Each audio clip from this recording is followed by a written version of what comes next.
This is my dream receiver, the Yamaha CR-3020. I've wanted one for about 12 years and finally found a good deal on one and made the purchase a couple of months ago. Unfortunately, it has some problems. So let's talk about the 78-pound beast and get it running right. Released in 1978 with 160 watts per channel, this was one of the most powerful receivers at the time. Right up there with the Pioneer SX-1250, which had been released 2 years prior, and 25 watts behind the Marantz 2385 that was released the year before this. The most obviously glaring difference between this and those other two at release, besides its absolutely insane 25-inch width that makes even a CR-2020 look small, was the fact that it cost $1,500. That turns into $7,500 in 2024. And at the time was $600 more than the SX-1250 and $400 more for the Marantz. And while you could usually find these other receivers for significantly less than their MSRP, the Yamaha was rarely discounted. As you might know, the CR-3020 didn't sell very well, with an estimated 2,000 or less having been manufactured. And some people will say that that's because of the ending of the hi-fi boom and the coming recession in the early 80s, but you might also consider that for $1,500, it was priced in the same range as receivers that had 200 to 330 watts of power per channel. The Pioneer SX-1980 was released shortly after this with 270 watts. In the 70s, when all these receivers were released, they were big, monstrous pieces of tech, and they were outrageous, both in power consumption and size, spec sheets, everything.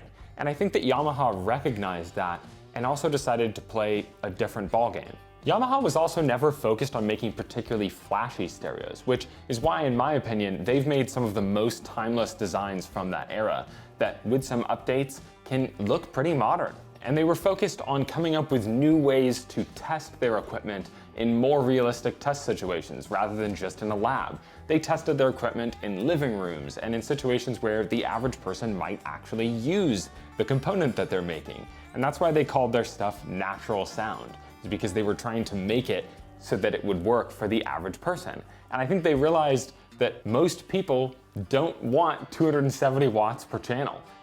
It might sound amazing on a spec sheet, but the amount of situations where you actually need that much power, the amount of speakers that can even handle that much power, it's a rarity. And if somebody wanted to spend that much money on something like that, they'd probably buy separate amps, not a receiver. I've never used more than a watt out of this in my living situation, and if I had my own house and a bigger space, I might use 10 watts. But realistically, you'd have to have some power-hungry, really inefficient speakers to use 160 watts or an absolutely massive room. I purchased this receiver from the original owner a few months ago in Bend, Oregon, and he relayed me a story that I thought was really interesting and seems to fit that narrative, which is that the stereo shop he bought it from told him that Yamaha only sent them one of these because they wanted that stereo shop to use it as a marketing tool to get people into Yamahas, to sell them a CR-1020, a 2020, an 820, other models, but not to actually sell this. They weren't really that motivated to sell many of these because they didn't think that most people needed them, and they didn't want people to get something that they didn't need. And sure, it had the ability to back up its place as top dog in Yamaha's lineup, with the ability to connect 3 sets of speakers, 2 turntables, an aux, have AM or FM radio, and have 2 tape in and outputs. The Phonostage even works with moving magnet or moving coil cartridges. It has a top-of-the-line 5-gang tuner in it, which is widely considered to be one of the best in the monster receivers. And amongst all of the other bells and whistles that crowd the faceplate lies the one feature that makes me truly believe that Yamaha was a bunch of nerds who just wanted to have the best listening experience possible and make that possible for other people: the variable loudness control. While other manufacturers used a button for the loudness control, Yamaha let you fine-tune that EQ curve. Yamahas have always been known to produce a very flat and clean sound, which is great if you're a studio musician or an engineer. But it turns out that most of us would much rather listen to music that is a bit warmer, which typically entails having a fatter bottom end, having those lower frequencies boosted a little bit. Yamaha's idea behind the variable loudness control was to help you get that warmer sound in each listening session, no matter the volume. Basically, what they wanted you to do is turn your amp on, set the volume a little bit louder than what you'd like to listen at, and then dial it back down with the loudness control, which will apply a small amount of that EQ curve to it that boosts the bass and makes it a little bit warmer. And then you sit down and you enjoy the music. Typically in a system that's set up right, that has good speakers and a good acoustic treatment for the room, purists would say don't touch the tone controls. But in this case, this feature is actually meant to be used. On the other hand, a feature that wasn't meant to exist is that mine in particular cuts out one or both of the channels at lower volumes. This is typically caused by a dirty coupling switch that connects the preamp and main amp together, or by dirty speaker relays. When this one showed up on Craigslist in Bend, Oregon, I was super excited. The owner said it was serviced, and I'm always a little bit suspicious about what that means. They paid $500 for someone to service it. Probably the $500 was mostly just for carrying it. And I don't listen to it that loud in my house because we have neighbors and I'm in a duplex. So, you know, one day maybe I'll have a space where I can actually listen to this at full volume in my house. The original owner of the CR-3020, whom I purchased it from, cared for it lovingly since buying it new in 1978. Bend is a 7-hour drive from my house, so I decided it would be fun to take a road trip to pick this up, and I'm so glad that I did. Yamaha put covers over almost all the stuff in here, except the monstrous power transformer. It looks really clean inside because of all the covers. The original owner told me many stories about it, and was happy to see it purchased by someone who would appreciate it. I don't think I'll ever sell it. This is the tuner. I first got into stereos when I was 15, and for whatever reason, this receiver quickly became my dream. But they're so rare, I never thought I'd actually own one. And this is the string that turns your knob spinning movement into dial pointing and capacitor gang tuning movement. That's some nice action. I think one of the coolest aspects of every vintage receiver is seeing the inside. With everything being digital now, there's so much less physical engineering for basic controls. The tuner string being one of the coolest, but I also thought that this arm of hinged plastic tubes that keeps the wires for the dial pointer light in place was cool. And the U-joints to connect these knobs to their controls are so satisfying. Let alone the absolutely massive 25-pound transformer, and the fact that all of the screws I've pulled out so far are made of solid copper.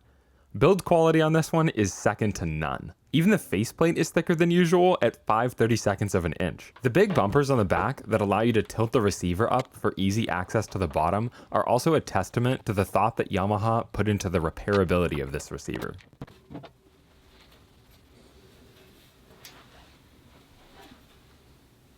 And the fact that I'm digging into a CR-3020, which makes me incredibly happy. I mean, it's obviously a different class of receiver, much higher than I've worked on so far, and I'm just doing basic service on it. But once you look inside and you have a little bit of experience, you start to realize like, oh, it's all just kind of the same. This one's just worth significantly more, so don't mess anything up. The relay board is on the top of the receiver, and the screws that hold it and the coupling switch board in place are on the back of the receiver. So I had to put the bottom cover back on and turn the receiver around to remove the screws. Random bit of antenna wire. 2 for the relay board and 8 for the coupling switch. So much dust locked up in that switch. I've been thinking that once I'm done tuning this up, I want to take it to my workshop where I can really crank the volume, so stay tuned for me waking up the neighbors. And out comes the relay board real quick. To give better access to the relay board, I also removed the driver boards and heat sinks. I left one screw in each heatsink, then flipped it back around and put cardboard pieces on the bench where the bumpers would sit, so that I could slide it around more easily and not scratch anything. Then I took the bottom cover back off and disconnected the wires from each driver board. It's so nice that they are all plugs rather than being soldered in place. So our driver cards should be free to just slide out now. I think maybe even before I do that, this is our circuit board that we just removed the screws for the coupling switch and whatnot. So let's see how easily this is designed to come out. Turns out it's pretty easy to remove. Just remove its wires from the plastic cable guide and carefully slide it out of its spot in the back cover. Look at that. Easy peasy. We've got easy access to our coupling switch to clean it, or just something. There's something got spilled inside of here, looks like. I started by spraying them down with quick dry contact cleaner, which doesn't leave a residue, followed by working the switches back and forth, then spraying more contact cleaner. These sure are some nice switches, very clunky. Once the contact cleaner was dry, I added a few drops of Deoxit D100L to one side of both switches, then worked them back and forth a dozen times. I then repeated that process for the other side of the switch. If you spray deoxit D5, it kind of leaves an oily residue on everything, and it's nice to keep the board nice and clean. So that quick dry electronics cleaner doesn't leave any residue. And then the D100, you can just put it in very specific spots so it doesn't get all over your board. I cleaned out the chassis and reinstalled the board, then moved on to the relays. The driver boards came out easily, and that extra bit of space made the relays much easier to access. All right, so it's a new day and I have a new haircut, as you can tell. And these tools, unfortunately, that I made they're not gonna work to pull these relay covers off. Basically, you can normally take the hook that's on the bottom of the tool and slide it in and kind of under the relay, but these relays are mounted too close to this board for these hooks to work. I'd have to rebend them to be shorter. Due to the size of the relay legs, my solder vacuum had a hard time getting the solder from all the way around them. It also then got clogged, so I switched over to using solder wick. If you end up using solder wick, you should just be very fast and careful with your heat application, because you will be putting a lot of heat into a small area of the PCB, and that can cause damage. It's good to make sure that you remove all of the old solder, then clean the PCB with 99% isopropyl alcohol to remove the old solder flux. It's pretty easy to remove the relay cover if you have the relay out. I stick the flat end of my thin pry tool into the clear shell and over the little locking clip. Then use a flathead to push the clip out. Repeat for the other side and the relay should slide right out of the housing. There we go. Just with a few tools. I realized I'd never actually taken the cover off of one with it soldered in place, or not soldered in place before, and so I was like, how am I gonna do this? These contacts actually look very clean. I don't know if this is going to be speaker A relay. I don't know if they're labeled, actually, now that so no, this is our speaker A relay, so this is actually speaker C. But that's fine. That would explain why there's probably not much pitting. And many people will say it's better to replace than to clean. If the relay works and it's not super pitted out, cleaning it is going to be just fine. Cut a thin piece of paper, and that'll slide between the relay contact, and then you just push the relay contacts down and then pull the paper back out. And I can see that there's a little bit of dirt that came out, or just a little bit of corrosion. Do that a few times. And then you can see it's kind of doesn't have much coming off it anymore, so we'll switch over to the other side. Don't use sandpaper for this part of the process. Only printer paper or another smooth paper. We're just trying to clean the contacts. Basically, you just put the paper in and then you push the contact down just very carefully. And then to lubricate it, all we're gonna do is put some D100 onto this piece of paper, just a tiny, tiny little drop. You do not need a lot. And then we'll just stick that in and pull it back out. And then to remove the excess, we'll use a clean piece, but we'll do the other side here real quick. And then we'll stick this piece of paper in to remove any excess deoxit that's on there, because you don't want a lot of extra sitting on there. Nice. One cleaned relay, on to the next one. Make sure that you install the relay the proper way around. If there aren't other relays to compare to, I'd recommend taking a photo of the relay before you remove it. When soldering it back in, make sure you get enough heat transfer to melt the solder into the gap all around each leg, and that you don't accidentally connect legs that shouldn't be connected with excess solder. Just like that, soldered back in place. I use solder wick to remove the speaker A relay and clean up the pads. If you haven't used it before, I'd recommend practicing on a board you don't care about until you can get fast with it. Wow. Getting that relay opened the second one was faster. The best way to avoid pitting out your relays is to turn the volume all the way down before powering your amp on or off. The last owner must have done this consistently because the contacts on this relay barely have any pitting. After a bit of cleaning, I actually remembered there's one other thing to check on these driver boards. And real quick before we put this back together, I checked all the screws on these transistors here. These 4 transistors, they're held on by a nut on the backside that tends to come loose, and all of these are tight enough. When I do take this fully apart and redo thermal paste and whatnot, I will just pull this board off and then just tighten those nuts a little bit. But if you're taking this one apart and they're very loose, then you just want to make sure that you do take the board off and actually tighten them. These ones are fine so far though. And then this board is going to go in here. If these screws are loose, it can cause intermittent contact on the collector of the transistor and fry your power supply or relays. Thankfully, this is one of the only flaws in the 3020's design, and it's easy to fix. So this screw is actually fairly loose, which is kind of lucky for me because it's right at the edge of the PCB, and I think that I can just use some pliers. I don't have to remove the whole PCB. The nut on the back side of the screw is not locked in place, and it'll come loose with enough vibration. The reassembly went easily since I had a photo of the wire positions on each board, but the entire time I was double checking my list mentally to make sure I actually put everything back together, because I was thinking about powering it on and realized that this would be the highest power receiver I've ever had on my dim bulb current limiter, and I was a bit nervous. And when the time came to turn it on, this happened. Alright, expect to see a bright light over here on the dim bulb tester, and then we'll power this up. Oh, not that bright. Oh. I don't know what that means. This really shook me and made me question all of my work. But I also only had 80 watts worth of bulbs in the tester, which means that the receiver couldn't draw more than 80 watts, which likely wasn't enough to fill up the main filter capacitors before the power relay clicks on.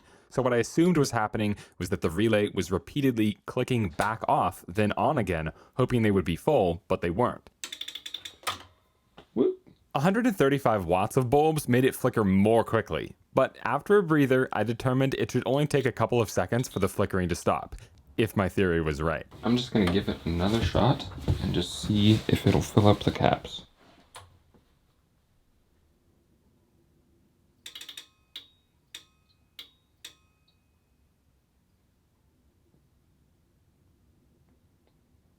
Got it. There we go. Even at 135 watts, it's not enough power, so the relay clicks on, but the caps aren't full yet, so it clicks back off, and it does that a few times until the caps slowly fill up. So if you're gonna power up a CR-3020 on dim bulb, you should use a 150 to 200 watt bulb, which I do not have. It's a big boy. What an absolutely nerve-wracking experience. All right, and here we go with mains power.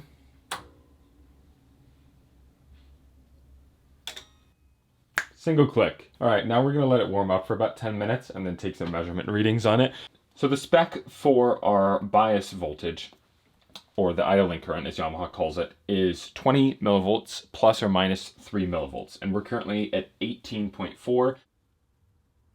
Well, that was easy. You barely even had to move it. But we're at 20.1, that's phenomenal. And now we'll go ahead and check the other side. Basically 20 millivolts here. For our midpoint voltage, otherwise known as DC offset, the spec for this is that you want it at 0 millivolts plus or minus 20. Just so little. Okay, negative 0.1. And on our other side we have negative, oh wait, we have 0.1 millivolt of DC on the other side, so we're just gonna leave that one be. Those are very, very within spec. Both our meters are working great. Touch it, we get tuning. At low volumes like this, it used to just cut out fairly regularly. I couldn't recreate it for this video, but it did happen fairly regularly, so now it's, I mean, that's not happening anymore. So I'll test it more long term and see, but that was what I wanted to fix. Thank you so much for watching to the end. I know this isn't the best system, but I can't play loud music where I live, so this is what we have. Realistic Mach 1s and the Yamaha CR-3020.